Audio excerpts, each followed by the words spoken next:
Hello friends. स्वागत है आप सभी का हमारे यूट्यूब चैनल मिस्टर कंपटीशन में। दोस्तों, आज के वीडियो लेक्चर में हम लोग चाइल्ड डेवलपमेंट एंड पेडागोजी के बचे हुए 10 क्वेश्चंस को सॉल्व करेंगे। जो क्वेश्चंस हमने प्रीवियस जो वीडियो थी हमारी उसमें हमने नहीं किए थे। इससे पहले वाली वीडियो में हमने सिर्फ 20 क्वेश्चंस को सॉल्व किया था। बचे हुए जो 10 क्वेश्चंस हैं उनको हम इस वाली वीडियो में सॉल्व करेंगे। तो चलिए स्टार्ट करते हैं ज्यादा समय वेस्ट ना करते हुए। उससे पहले दोस्तों, अगर आपको डेली बेसिस पर सीटेट के पेपर 1 एंड पेपर 2 दोनों पेपर्स के लिए सारी सब्जेक्ट्स के लिए अगर आपको प्रैक्टिस करनी है, प्रैक्टिस बैचेस चाहिए और प्रीवियस के जो क्वेश्चन पेपर्स हैं उनको सॉल्व करना है डेली बेसिस पर, तो आप हमारे चैनल को सब्सक्राइब कर सकते हैं, क्योंकि हम अपने चैनल पर पेपर 1 एंड पेपर 2 दोनों से रिलेटेड सारी सब्जेक्ट से प्रीवियस क्वेश्चन पेपर्स को सॉल्व करवाते हैं अपने यूट्यूब चैनल पर। तो चलिए स्टार्ट करते हैं ज्यादा समय वेस्ट ना करते हुए। हमारा आज का पहला प्रश्न है जो कि 21 से स्टार्ट होता है। विच of the following statements about learning is correct from the constructivist perspective. देखिए, जब हम कंस्ट्रक्टिविस्ट पर्सपेक्टिव से देखते हैं तो लर्निंग क्या है, लर्निंग के लिए इनमें से कौन सा स्टेटमेंट है जो कि सही है। जब हम किस पर्सपेक्टिव से देखते हैं, जब हम कंस्ट्रक्टिविस्ट पर्सपेक्टिव से देखते हैं तो देखिए, कंस्ट्रक्टिविस्ट पर्सपेक्टिव का मतलब क्या होता है। कंस्ट्रक्टिविस्ट का मतलब जब बच्चा अपनी नॉलेज को, अपने ज्ञान को, अपनी अंडरस्टैंडिंग को खुद बना रहा है। किस तरीके से? किसी भी एक्टिविटी में एक्टिवली पार्टिसिपेट करके, एक्टिव इंगेजमेंट करके, एक्टिव एक्सपेरिमेंटेशन करके। इन सारी चीजों से क्या है, बच्चा अपनी नॉलेज को, अपने ज्ञान को, अपनी अंडरस्टैंडिंग को खुद क्रिएट करता है, कंस्ट्रक्ट करता है एंड एक तरीके से अपनी नॉलेज का सृजन करता है। तो इसके लिए जब हम देखते हैं तो हम रोट मेमोराइजेशन को तो सबसे पहली चीज गलत मानते हैं, क्योंकि रोट मेमोराइजेशन से कभी भी बच्चा अपनी नॉलेज का कंस्ट्रक्शन नहीं करता। रिप्रोडक्शन एंड रिकॉल भी नॉलेज के कंस्ट्रक्शन के लिए एक अच्छी चीज नहीं है। Learning is conditioning of behaviours by repetitive association. हम जब एक बच्चा रिपीटेटिव एसोसिएशन से कोई चीज पढ़ता है तो उससे भी उसकी नॉलेज का कंस्ट्रक्शन नहीं होता है। तो इसके लिए इसका सबसे बेस्ट ऑप्शन है एक्टिव इंगेजमेंट। जैसा कि मैंने अभी आपको बता भी था कि बच्चा एक्टिवली किसी चीज में पार्टिसिपेट करके, एक्टिव इंगेजमेंट करके, एक्टिव एक्सपेरिमेंटेशन करके इन चीजों से अपनी नॉलेज का कंस्ट्रक्शन खुद करता है। इसलिए हमारा 21st क्वेश्चन का सही ऑप्शन है option number 4। Presenting students with clear examples and non examples. देखिए, स्टूडेंट्स को एग्जांपल्स के थ्रू समझाना, कभी कभार विदाउट एग्जांपल्स समझाना, ये सारी चीजें क्या है, is an effective way to encourage conceptual change.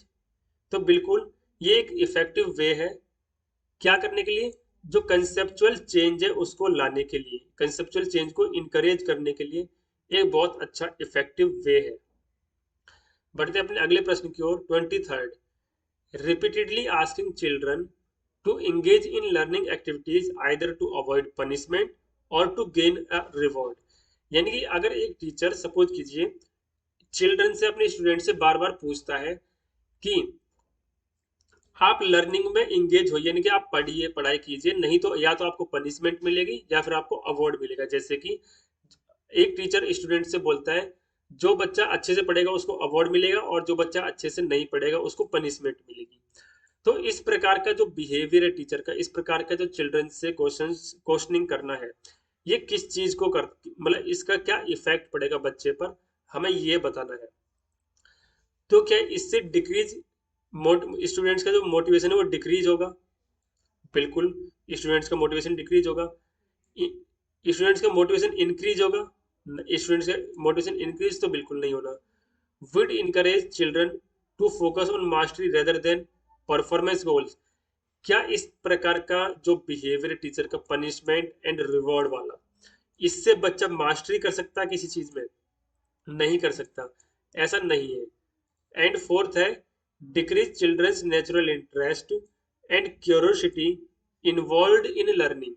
तो हमारा सबसे बेस्ट ऑप्शन है ना इस वाले क्वेश्चन के लिए, वो है फोर्थ, कि इस चीज से क्या होगा, जो बच्चे का जो नेचुरल इंटरेस्ट है और जो बच्चे की क्यूरियोसिटी यानी जानने की जो इच्छा है, चीजों को पढ़ने की इच्छा है, अंदर से क्यूरियोसिटी है, नेचुरल जो पढ़ाई का, स्टडी का इंटरेस्ट है, ये चीजें उसकी कम होंगी बच्चे की, क्योंकि बच्चे को बार बार पनिशमेंट के लिए या फिर बार बार रिवॉर्ड्स के लिए बोला जा रहा है।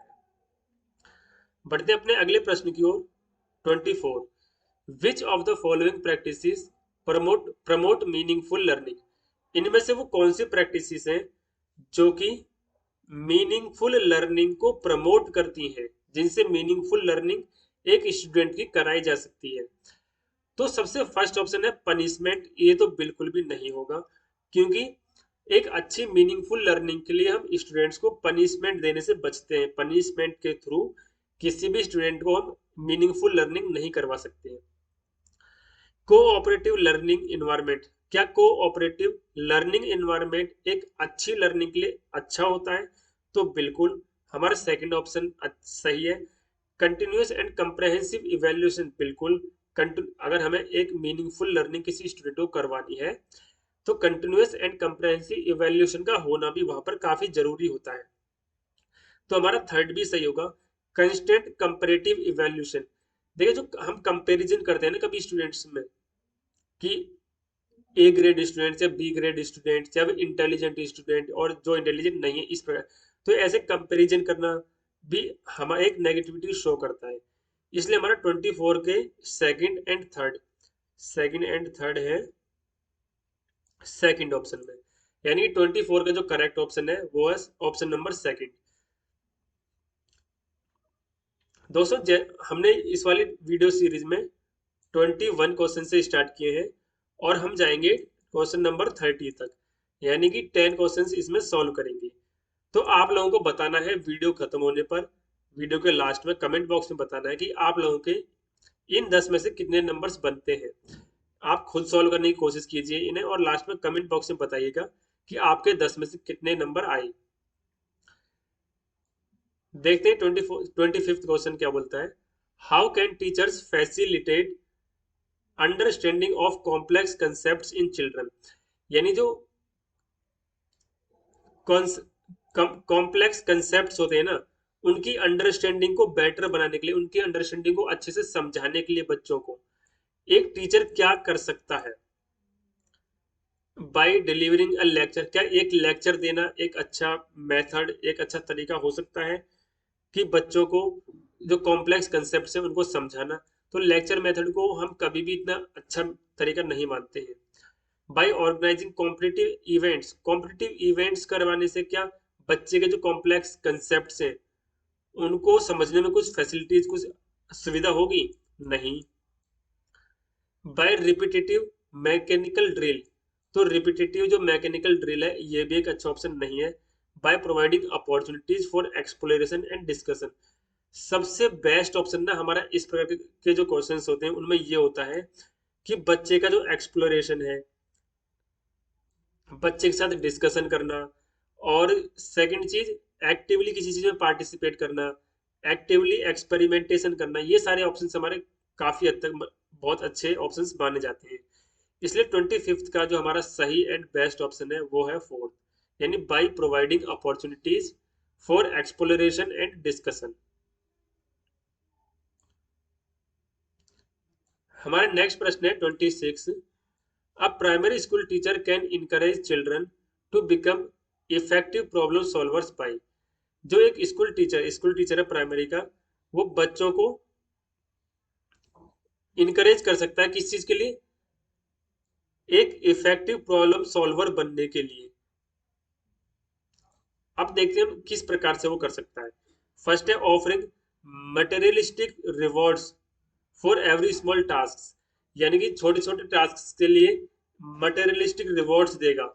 इस प्रकार का जो रिवॉर्ड्स देना कि अगर आपने ये काम अच्छा किया, जैसे टेबल से याद कर ली तो आपको ये रिवॉर्ड मिलेगा, इस प्रकार का जो बिहेवियर है, क्या इससे एक बच्चा प्रॉब्लम सॉल्वर, एक अच्छा प्रॉब्लम सॉल्वर बन सकता है?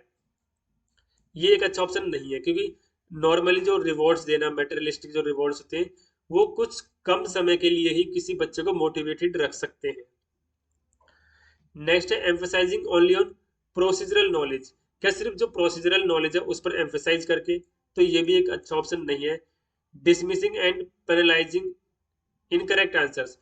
अगर बच्चे के जो इनकरेक्ट आंसर्स हैं उनको एक तरह से डिसमिस कर देना, मना कर देना, इग्नोर कर देना, इस तरह का जो बिहेवियर है वो भी अच्छा नहीं होता है। एंड लास्ट है encouraging children to make intuitive guesses and then brainstorming on the same. ठीक है, तो 26 का जो बेस्ट एंड करेक्ट ऑप्शन है वो है option number 4। In which of the following periods does physical growth and development occur at a rapid pace? Following periods of physical growth, तो जो फिजिकल ग्रोथ की कौन सी स्टेज है जिसमें जो बच्चे का जो डेवलपमेंट है वो काफी रैपिड पेस पर यानी काफी स्पीड में काफी तेजी से होता है? तो आपने पढ़ा होगा ग्रोथ एंड डेवलपमेंट के जो चैप्टर है उसमें मैंने अपने वीडियो लेक्चर में ये बताया हुआ है कि जो इन्फेंसी वो स्टेज है इन्फेंसी के दौरान जिससे एक बच्चे का जो रैपिड ग्रोथ होता है, रैपिड डेवलपमेंट होता है। 28 विच of the following is not a principle of development? तो जो प्रिंसिपल का इन 4 ऑप्शंस में से ऐसा कौन सा है जो कि डेवलपमेंट का प्रिंसिपल नहीं है? जब हम बात करते हैं डेवलपमेंट इज लाइफ लॉन्ग, क्या डेवलपमेंट लाइफ लॉन्ग है? तो बिल्कुल, development from the inception to the death चलता है। डेवलपमेंट शुरुआत से अंत तक ऑलवेज होता रहता है, कभी भी ऐसा नहीं है कि डेवलपमेंट कहीं पर मिडल में रुके। तो अपना बेस्ट फर्स्ट ऑप्शन तो ठीक है, बट हमें इसमें क्या बताना है जो नहीं है? डेवलपमेंट इज मॉडिफिएबल, बिल्कुल डेवलपमेंट मॉडिफाई हो सकता है, मॉडिफिएबल है डेवलपमेंट। थर्ड ऑप्शन है development is influenced by heredity and environment. तो आप लोगों ने पढ़ा होगा जो डेवलपमेंट है वो इन्फ्लुएंस होता है किस चीज से? हेरिडिटी से एंड इन्वायरमेंट से। तो बिल्कुल थर्ड ऑप्शन भी हमारा क्या है? प्रिंसिपल है डेवलपमेंट का। Development is universal and cultural contents do not influence it, यानी कि इसे बोलना कि जो डेवलपमेंट वो यूनिवर्सल है और जो कल्चरल कंटेंट्स है वो इन्फ्लुएंस नहीं करते हैं डेवलपमेंट को, जबकि ये गलत है। क्यों? क्योंकि जो नेचुरल कंटेंट्स है वो डेवलपमेंट को इन्फ्लुएंस करते हैं। इसलिए हमारा इस जो 28th क्वेश्चन है इसका बेस्ट ऑप्शन हो जाएगा ऑप्शन 4, क्योंकि हमें इससे बताना क्या था? जो प्रिंसिपल नहीं है डेवलपमेंट का वो बताना था।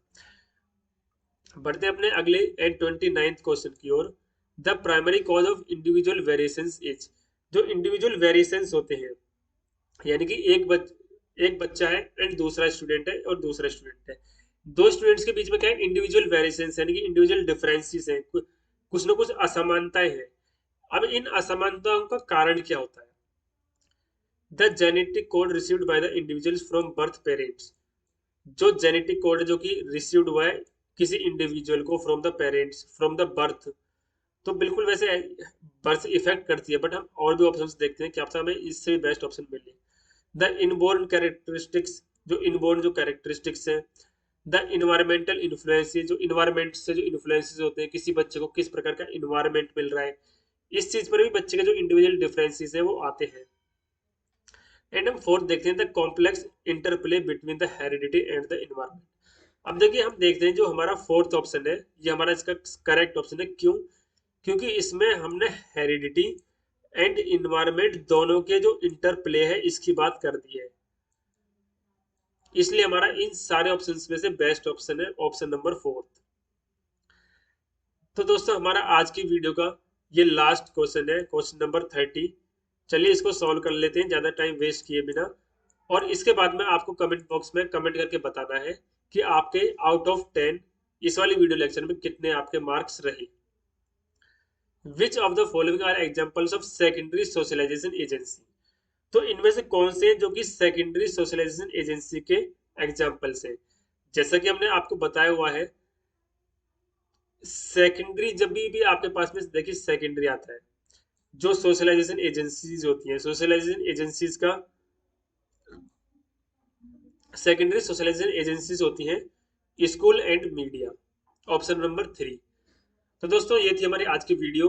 अगर आपको वीडियो अच्छी लगी हो, हेल्पफुल लगी हो, और डेली बेसिस पर अगर आपको प्रैक्टिस करनी है प्रीवियस ईयर के क्वेश्चन पेपर्स की, सीटेट के सभी सब्जेक्ट्स की सीरीज वाइज, तो आप हमारे चैनल को सब्सक्राइब जरूर कर लीजिएगा।